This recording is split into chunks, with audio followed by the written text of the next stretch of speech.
방금 함께 나눈 그 본문은 제가 목사 안수를 받을 때 안수패를 받습니다. 근데 그 안수패에 새겨진 말씀으로 앞으로 이런 사역자가 되라는 뜻에서 버지니아 남침례교 지방회에서 저에게 준 말씀입니다. 그래서 이 구절이 저에게는 조금 특별한 의미가 있는 말씀이기도 합니다. 사도행전의 저자인 누가는 바울이 그의 세 번째 선교 여행 기간 중에 3년의 시간을 대부분 어떻게 에베소에서 보내고 또 그곳을 떠나 예루살렘에 어떻게 이르렀는지에 대해서 기술하고 있습니다. 사도 바울은 다 아시는 바와 같이 유대인들을 대상으로 복음을 전한 사도가 아니었습니다. 그는 이방인들을 위해서 복음을 전하는 사도였습니다. 우리는 이방인들을 전도한다, 또 예수님의 복음을 전한다라고 들었을 때 어떻게 생각하면 지금 우리가 해외에 나가서 다른 민족에게 복음을 전하고 또 예수님을 전하는 선교와 같은 것이다라고 생각할 수도 있습니다. 그런데 실상은 전혀 다른 차원의 위험과 또 생명까지도 걸어야 하는 일이었음을 우리는 기억해야 합니다. 오늘 본문은 사도 바울이 밀레도라는 곳에서 에베소 교회 장로들을 불러서 그들에게 작별 인사와 더불어서 목회적 당부의 말을 하는 가운데 한 말입니다. 바울은 자신이 없는 상황에서 어떻게 교인들을 목양해야 하는지를 권면하고 있습니다.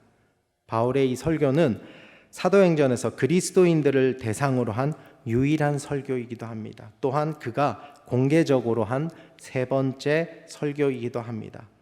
저자인 누가는 이 설교에 비교적 많은 분량을 할애해서 소개하고 있습니다.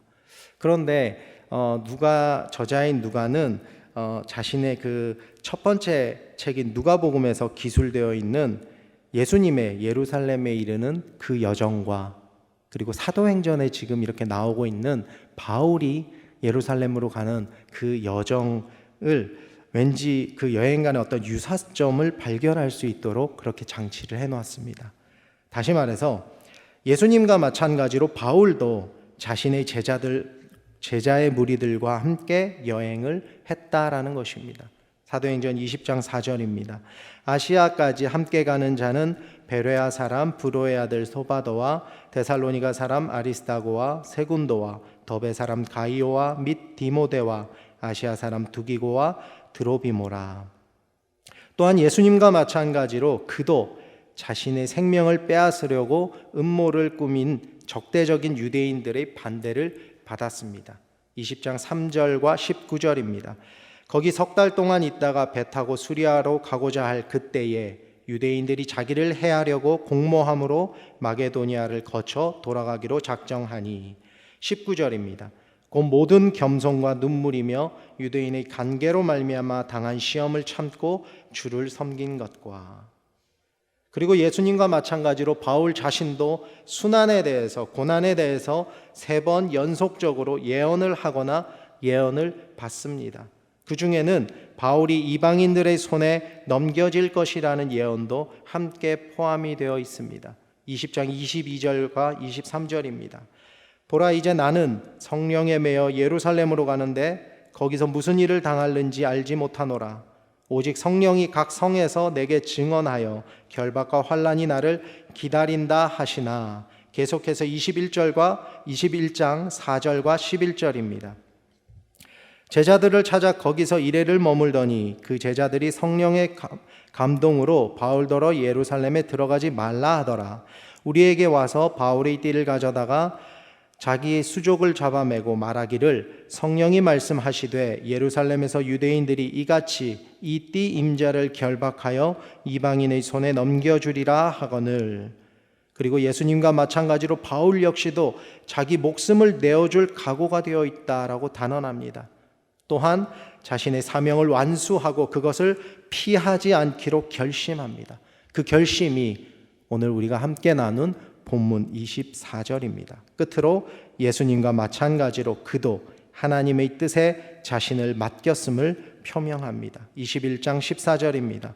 그가 권함을 받지 아니하므로 우리가 주의 뜻대로 이루어지이다 하고 그쳤노라. 저자인 누가는 사도 바울이 예수님께서 예루살렘으로 가시려고 마음을 정하셨을 때의 선례를 따라 가고 있는 모습을 독자들로 하여금 상상하도록 기술하고 있습니다. 다시 본론으로 돌아와서 20장 1절에 사도 바울은 에베소에서 소요가 그치고 공공질서가 회복된 후에 제자들을 불러 권면하고 그리고 작별하였다라고 기록하고 있습니다. 그리고 20장 17절에 바울은 밀레도에서 사람을 에베소로 보내 장로들을 청합니다. 20장 17절입니다. 바울이 밀레도에서 사람을 에베소로 보내어 교회 장로들을 청하니, 에베소 교회는 바울이 애정을 많이 쏟았던 곳이어서 그냥 지나칠 수가 없었습니다. 그렇지만 바울의 일정상 예루살렘으로 시급히 가야 했기 때문에 에베소까지 들리면 시간이 너무 지체가 되고 또 일전의 일로 인해서 신변의 위협을 받을 수 있었기 때문에 에베소 장로들에게 밀레도로 와서 자신을 만나달라고 요청한 것입니다. 밀레도는 오래된 도시였습니다. 그리고 번성한 곳이었고 해안 도시였습니다. 에베소에서 직선거리로 48km 정도 떨어져 있었는데 에베소에서 밀레도에까지 가는 그 길은 직선거리가 아니라 산악지대였기 때문에 돌아가게 되어 있습니다. 그래서 이보다는 48km보다는 더 길었습니다. 사도 바울은 장로들에게 자신이 에베소에서 어떻게 사역하였는지에 대해서 말합니다. 18절입니다. 오매 그들에게 말하되 아시아에 들어온 첫날부터 지금까지 내가 항상 여러분 가운데서 어떻게 행하였는지를 여러분도 아는 바니. 바울은 여러분도 안다는 것을 통해서 장로들이 바울의 모든 활동을 상세히 알고 있었다는 사실을 드러내고 있습니다. 바울은 겸손과 눈물 그리고 유대인의 관계로 말미암아 당한 시험을 참고 주님을 섬겼음을 회고합니다. 바울의 고백과도 같이 주님을 섬기는 일은, 복음을 전하고 믿음을 지키는 일은 쉬운 일이 아닙니다. 특히 이 당시에는 더욱더 그랬습니다. 이번에 필리핀 단기 선교를 가서 현지 선교사님들의 그 사역 현장을 보면서 제가 많은 도전을 받았습니다. 제가 지금까지 봐왔던 선교사님들은 현장에 선교지에 계신 분들이 아니고요. 어떻게 해서 미국에 들어오셔서 그곳에서 어떻게 해서 안주하시고 영주권 받고 자녀들 교육시키고 그리고 그렇게 사시는 분들이었어요. 그래서 솔직히 말씀드리면 저는 선교사님들이라고 하면 별로 좋아하지 않았습니다. 선교사님입니다라고 하면 현장에 가 계셔야 되잖아요. 선교지에 가 계셔야 되잖아요. 그런데 다 그냥 미국에 들어와 계신 거예요. 그리고 다른 이런 교회의 협력 목사님으로 그냥 계시는 거예요. 그러면서 자녀들 교육시키고 그러면서 영주권 따고 그러면서 그냥 선교사입니다라고 자신을 소개할 때는 선교사입니다라고 말을 해요. 전에는 어떻게 했는지 모르겠지만 제가 봐왔던 선교사님들은 죄송하지만 다 그랬습니다. 그런데 이번에 필리핀을 가서 뵌 김종수 선교사님이나 전성일 선교사님은 현지인들보다 현지어를 더 잘 하시더라고요. 그리고 교회를 개척하셨는데 거기는 한인들이 아니라 현지인들이 그곳의 교인들이더라고요. 그리고 그곳에 리더들을 세웠는데 다 현지인들이었어요. 그분들의 사역은 거기에서 교회를 개척하고 리더들을 세우고 그리고 모든 사역을 그 리더들에게 다시 이양해주는 그 일을 하시더라는 거예요. 솔직히 좀 충격적이었습니다. 짧은 시간 잠시 본 거지만 참 쉬운 일이 아니었겠다라는 생각을 했습니다. 또한 그런 일에 우리 하늘누림교회가 함께 한다는 것이 하나님께 참 감사했었습니다. 바울이 회고했던 것과 같이 그 당시뿐만이 아니라 지금도 하나님의 일을 함에 있어서 많은 어려움과 언어의 장벽, 문화적 차이를 감내해내며 꿋꿋이 지금도 그렇게 사역에 임하시는 선교사님들이 계시다는 것을 우리는 기억해야 할 것입니다. 바울은 20절에 이렇게 말합니다. 유익한 것은 무엇이든 공중 앞에서나 각 집에서나 거리낌 없이 여러분에게 전하여 가르치고.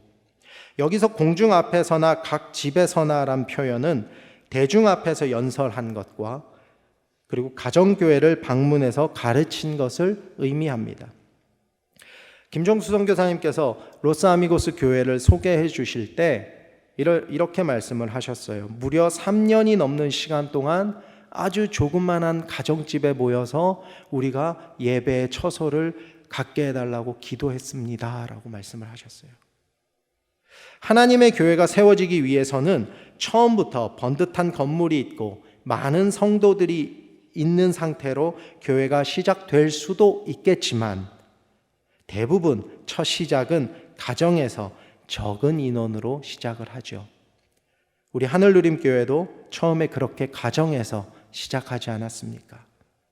교회로 모인다는 것은 얼마나 많은 인원이 모이느냐 혹은 얼마나 큰 건물에서 시작하느냐가 아니라 하나님에 대한 사랑과 복음을 전하는 일에 얼마나 집중하고 열정과 사모함이 있느냐가 더 중요하다고 믿습니다.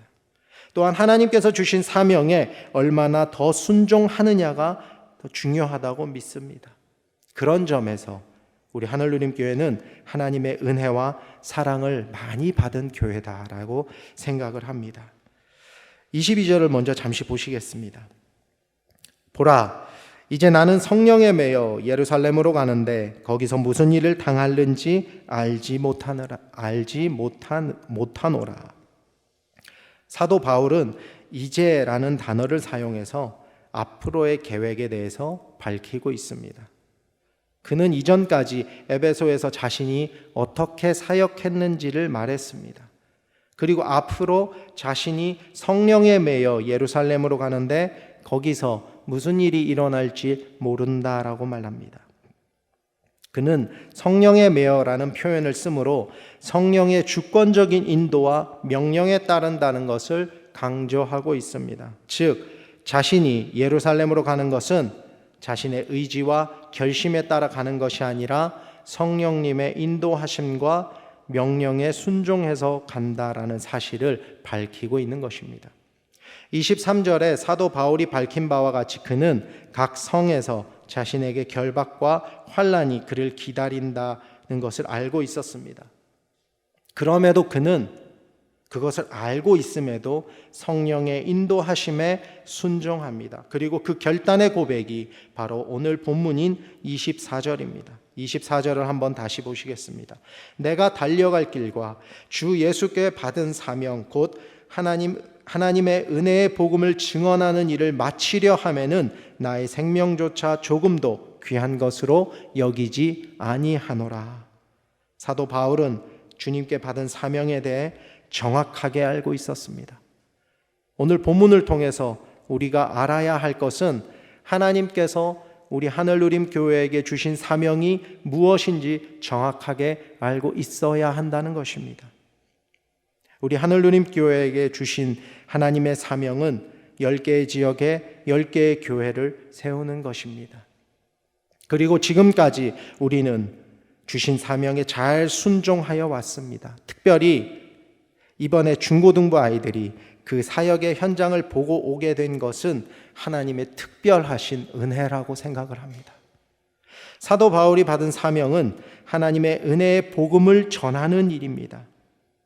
그는 그 일을 감당함에 있어서 자신의 목숨까지도 귀하게 여기지 않는다라고 고백합니다. 교회를 세우고 선교를 하는 것은 궁극적으로 하나님의 은혜의 복음을 전하는 것입니다. 저는 개인적으로 저의 삶을 돌아볼 때 여러 가지가 마음에 안 들지만 그 중에 하나를 꼽자면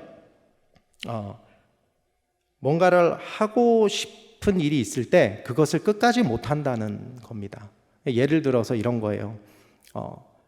영어를 좀 더 깊이 배우고 좀 더 잘 말하고 싶은데, 그래서 마음의 결단을 가지고 시작은 하는데 나중에 흐지부지 되어버린다는 거예요. 말씀을 좀 더 깊이 연구하고 성도님들과 말씀을 나눌 때 좀 더 깊이 있는 내용을 나누고 싶다라고 생각은 하는데, 다른 여러 가지 일들이 자꾸만 그 일을 방해해서 그렇게 끝까지 제가 못한다라는 거예요. 다시 말해서 선택과 집중을 못한다는 거예요. 이것저것 다 잘하고 싶은 마음에 너무 그 마음이 앞서서 한 가지 일도 제대로 하지 못한다는 거예요. 이번에 필리핀에서 느낀 것이 또 한 가지가 있는데요. 김종수 선교사님도 그렇고 전성일 선교사님도 그렇고 말씀을 하실 때 꼭 이 말을 하셨어요. 제가 사역을 시작할 때, 교회를 개척할 때라고 말할 때 그 앞에 무슨 말씀을 하셨냐면 언어 훈련을 마친 뒤에라고 말씀을 하셨어요. 김종수 선교사님도 마찬가지고 전성일 선교사님도 오버플로잉 처치를 개척할 때 제가 언어 훈련을 마친 후에 이 교회를 개척했습니다 라고 말씀을 하시는 거예요. 들을 때는 몰랐는데 뒤돌아서서 생각을 해보니까 되게 중요한 말씀이구나라는 생각을 했습니다. 말이 되지 않으면은요 아무것도 할 수가 없다라는 거예요. 근데 이분들은 필리핀으로 가서 선교를 하신다는 것 자체도 대단했지만 그곳에 가서 사역이 먼저가 아니라 말을 먼저 배웠다라는 거예요. 선택을 해서 거기에 집중하셨다라는 거예요. 현지어를 먼저 습득하고 현지어로 어느 정도 소통이 가능할 때까지 다른 어떤 일보다도 그 일에 집중하셨다라는 겁니다. 앞에서도 언급했지만 언어가 되지 않으면은요 아무리 하나님의 복음을 전하고 싶어도 한계에 부딪히게 됩니다. 그건 제가 직접 몸으로 체험했기 때문에 너무나 공감하는 부분입니다. 우리 하늘누림교회도 마찬가지라고 생각합니다. 우리 교회는 선교 중심적 교회입니다. 우리 하늘누림교회는 선교 중심적 교회입니다. 담임 목사님뿐만 아니라 전 성도가 선교적 가치관을 가지고 헌신해야 합니다. 교회가 뭔가를 하고자 일을 찾기 시작하면 너무나 많아요. 구제도 있고요. 다음 세대도 있고요. 여러 가지 너무나 많죠. 지역 봉사도 있고요. 그런데 그것을 다 하기에는 한계가 있어요. 벅찹니다. 그래서 교회는 더욱더 선택과 집중이 필요합니다. 또한 교회는 다른 무엇보다도 복음 전하는 일에 앞장서야 합니다. 때문에 그 일을 최우선적으로 생각하고 모든 역량을 복음 전하는 일에 집중해야 합니다. 앞에서 언급했듯이 이미 우리는 그 일을 하고 있습니다. 지금까지 해왔듯이 앞으로 더욱 모두가 함께 집중해야 합니다. 누구 한 사람의 사역이 아니고요. 전 교인의 사명이고 전 교회의 사역이 되어야 합니다. 그러기 위해서 우리는 한 마음이 되어야 합니다. 이번에 꿈터 비전 트립이 나름대로 성공적으로 끝이 났습니다. 결과적으로 보면 성공적으로 끝이 났습니다. 그런데 이렇게 잘 다녀올 수 있었던 것은요, 온전히 하나님의 은혜였습니다. 정말 하나님의 은혜가 아니면 하나님의 은혜라고 밖에는 말로 표현할 길이 없어요. 그리고 그 하나님의 온전하신 은혜를 입을 수 있었던 것은요, 우리 성도님들의 중보 기도 때문이었습니다. 우리가 그렇게 한 마음으로 서로 중보하며 나아갈 때 성령 하나님께서 우리 앞에 역사하시더라는 겁니다. 사도 바울은 자신이 예루살렘에서 고난과 환난을 당할 것을 알고 있었습니다. 그럼에도 그는 개의치 않고 예루살렘으로 나아갑니다. 자신의 목숨, 자신의 안위는 중요한 것이 아니었습니다. 오직 성령 하나님께서 인도하시는 대로 그렇게 순종할 뿐이었습니다. 우리 역시도 마찬가지. 우리 앞에 놓인 어떤 상황이나 환경을 바라보는 것보다 우리 앞에서 일하시는 하나님을 우리는 바라보아야 합니다. 처음 단기 선교를 준비할 때는요, 걱정이 많았습니다. 답이 없었습니다. 갈 날은 정해졌는데 준비는 하나도 안 됐습니다. 저부터 경험이 없었기 때문에 불안하고 어찌할 바를 몰랐습니다. 근데 저만 힘들면 괜찮은데요, 우리 애들을 보니까 더 답이 없는 겁니다. 이 아이들은요, 정말 생각이 없었습니다. 어떻게 해야 될지를 몰랐습니다. 근데 김종수 선교사님께서 오셔서 뭐라고 말씀하시냐면, 작년에 우리 장로님, 권사님들이 오셔서 너무 잘해주셨는데, 그 나이 드신 분들이 와서 그렇게 잘해주셨는데 우리 젊은이들이 오면 얼마나 더 잘하겠습니까? 기대합니다 라는 하시는 거예요. 근데 그 말씀이 제 마음에 남아서 얼마나 부담이 되는지 정말 힘들었습니다. 그런데 단기 선교를 떠날 날이 다가오면서 우리가 기도를 하기 시작했어요. 근데 우리가 기도를 하니까 중보기도 팀이 또 기도를 하기 시작했어요. 중보기도 팀이 기도를 하니까요, 또 다른 성도님들의 기도가 또 더해지기 시작하는 거예요. 그리고 하나님의 역사가 우리 눈앞에 펼쳐졌습니다. 지난번 주일날 우리 담임 목사님께서도 언급을 하셨지만 우리 아이들이 달라지기 시작했습니다. 맨 뒤에서 있던 아이들, 앞에 나와서 좀 줄 좀 제대로 서라고 하려면 줄을 앞에 세우기 위해서 한 10번은 불러야 되는 아이들, 먼저 하라 그러면 어떻게 해서든지 뒤로 빠져서 도망가는 아이들, 그 아이들이요, 필리핀에 풀어놓으니까 제일 앞에 나가서는 거예요. 제일 열심히 율동을 하고 제일 열심히 적극적으로 참여를 하는 거예요. 무슨 말 좀 해달라고 말을 걸어도 입 한 번 뻥끗 안 하던 아이들이요, 하루 사역이 끝나고 저녁에 모여서 나눔 시간을 가질 때 서로 손을 들고 저 오늘 이랬어요, 저 오늘 이거 하면서 이런 걸 느꼈어요, 이렇게 고백을 하더라는 겁니다. 정말 아무것도 못할 것 같던 아이들이 변하기 시작하는 겁니다. 그거를 보면서 더 재미있는 거는요, 처음에는 왜 가요? 단기 선교 왜 가야 돼요? 누구야? 너 단기 선교 가는데 기대는 없니? 아니요, 엄마가 가랬어요. 이랬던 아이들이요, 지금은 목사님 1년은 너무 길어요, 6개월에 한 번씩 가요 라고 조르기 시작합니다. 제가 휴가 가기 전 주일날 아이들한테 잡혀서 얼마나 혼이 났는지 몰라요. 겨울에 왜 안 가냐고. 이렇게 이 모든 일들은 하나님께서 하신 일이라고 밖엔 고백하지 않을 수 없습니다. 우리의 힘으로는요, 절대로 할 수 없는 일이 이 필리핀 비전 트립을 통해서 정말 하나님께서 역사하시는 걸 우리 눈앞에 보여주시더라는 겁니다.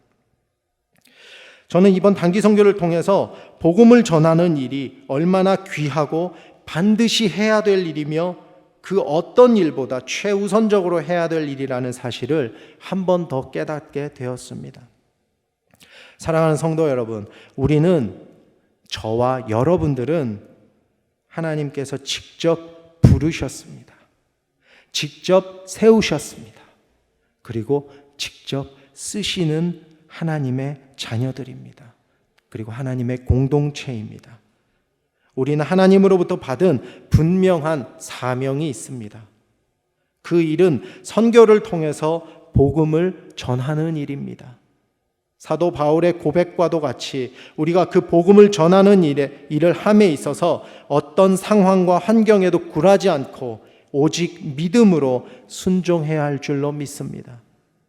사도 바울의 고백이 오늘 우리의 고백이 되어야 할 줄로 믿습니다. 주님께서 맡기신 사명, 복음을 전하는 일에 우리 모두가 우리의 삶 가운데 가장 우선되는 일로 생각하고 순종하며 나가시는 우리 하늘누림교회가 그리고 저와 여러분들이 되시기를 우리 주님의 이름으로 축원합니다.